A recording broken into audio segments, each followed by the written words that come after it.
ladies and gentlemen, one more time. I'm going to go over your summary sheet, okay? So your summary sheet in your decay packet should be open out in front of you.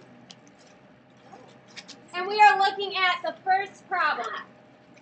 Stop talking while I'm talking. Shh.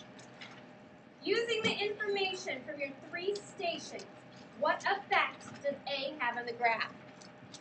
A affects the graph by determining where the graph crosses the x-axis and where it is below or above the x-axis. Okay, this is number 1. Hence the big 1 right next to the problem. Okay? It affects, A affects the graph by determining where the graph crosses the x-axis and whether it is below or above the x-axis. Number 2 asks, where does the A value appear in the table and why do you think this happens? The A value appears when x equals 0. When we raise anything to the 0 power, we get 1. 1 times A gives us A. So if we raise B to the 0 power, we get 1. 1 times A gives us A. That's why whenever our table is at 0, we get whatever our A value is. Alright, I am going to scroll this up so that we can see 3 and 4.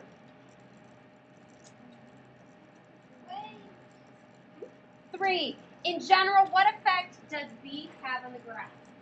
Okay, B is the differences between the y values. So when you look at the graph, how you go up from one point to another, we know whatever B is, we went up that much or down that much in the case of decay.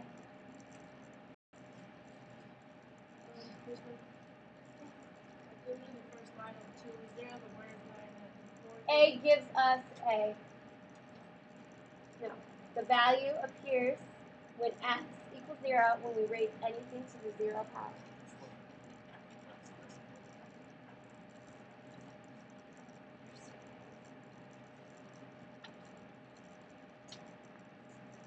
Okay, I'm going to move up 2. Does anybody need another second with 2? Okay, please write that down quickly. I'm going to start reading the question for 4. Where does the B value appear in the table?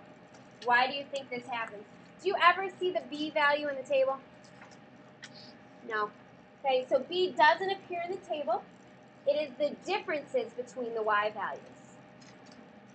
It is the differences between the Y values.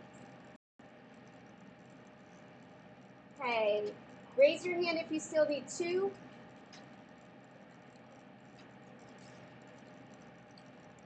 Please write 2 quickly. The Y values. Okay, I am moving it up, so if you don't have it at this point, please ask somebody else at your table in a moment when we're done. Okay. So again, 4, B does not appear in the tables. Okay, it is the difference between those Y values, like we said when we looked at the graph. Okay. Number 5, describe the B values used in this activity.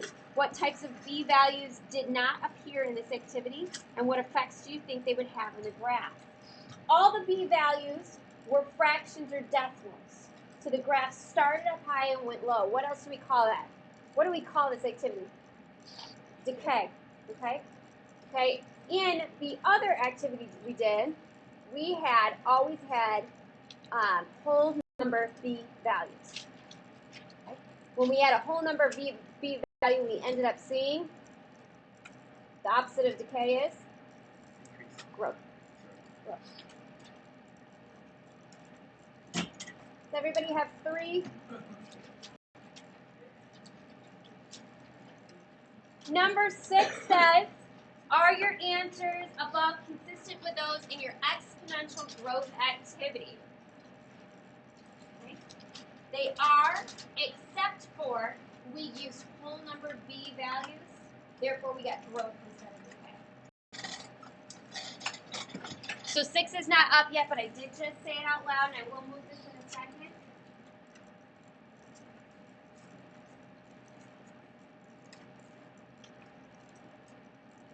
Okay, so for you to get full credit on this packet, you need to have all 4 tables for all 3 stations filled out. You need to have the 4 functions graphed for each one on a piece of graph paper, so you should have 3 different pieces of graph paper. You should have the 5 questions on the back of each station filled out, and then you have to have this filled out. Okay, I am moving this up to 6 so you can see it. Right there. Yes, it is similar, except our B value makes, this should be an X, isn't it? Makes our graph decay instead of grow. Yes, ma'am.